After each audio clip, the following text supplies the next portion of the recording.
नमस्कार। आज हम सभी देश का 75वां स्वतंत्रता दिवस मना रहे हैं। उमंग और उत्साह के इस शुभ अवसर पर मैं आप सभी को हृदय की गहराइयों से बधाई और शुभकामनाएं देता हूं।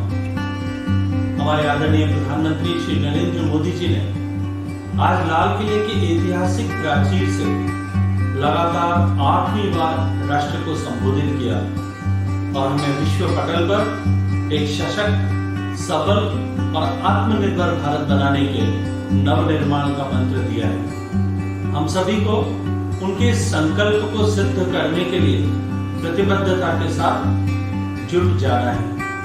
हमारे यशस्वी प्रधानमंत्री श्री मोदी जी ने राष्ट्र के नवनिर्माण के लक्ष्य को हासिल करने के लिए सबका साथ, सबका विकास और सबका विश्वास इस लोकप्रिय नारे के साथ अब सबका प्रयास की अवधारणा को भी जोड़ दिया है। उन्होंने देशवासियों को उनके कर्तव्यों की भी याद दिलाई है और कहा, मैं भविष्य दृष्टा तो नहीं हूं, लेकिन मैं कर्म के फल पर विश्वास रखता हूं। जिन संकल्पों का उद्घोष आज देश ने किया है, यदि प्रत्येक देशवासी इसे ध्येय मानकर अपने कर्तव्य पथ पर चल पड़ेगा तो यह निश्चित ही सफल होगा।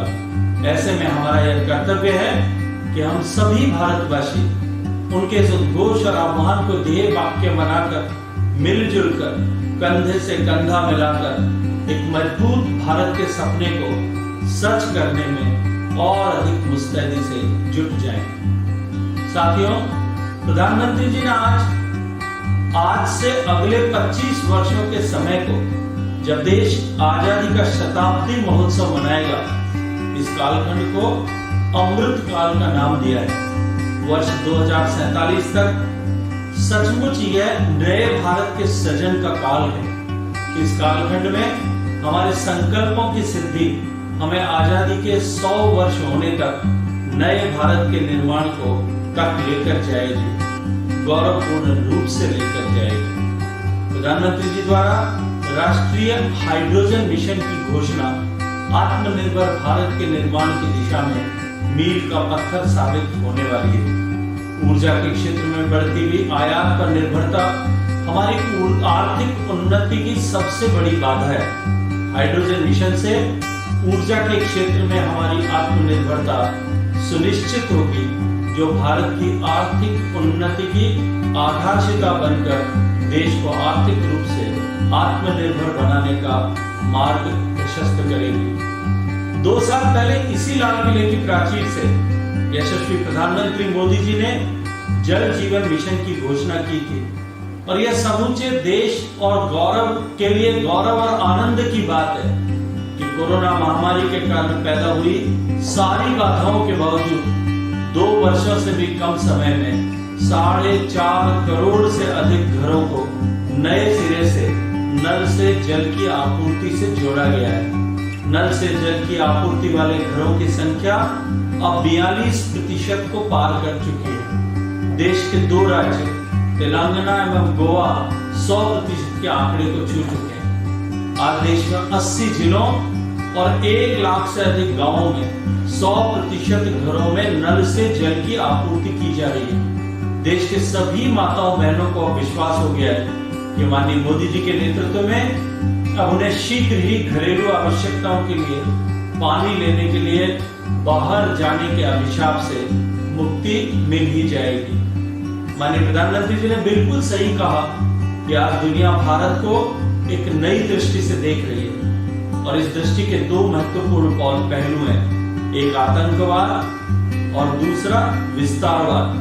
इन दोनों चुनौतियों से भारत लड़ रहा है और सधे हुए तरीके से बड़े हिम्मत के साथ जवाब भी दे रहा है। सर्जिकल स्ट्राइक और एयर स्ट्राइक करके भारत ने देश के दुश्मनों को नए भारत के सामर्थ्य का संदेश भी दे दिया है।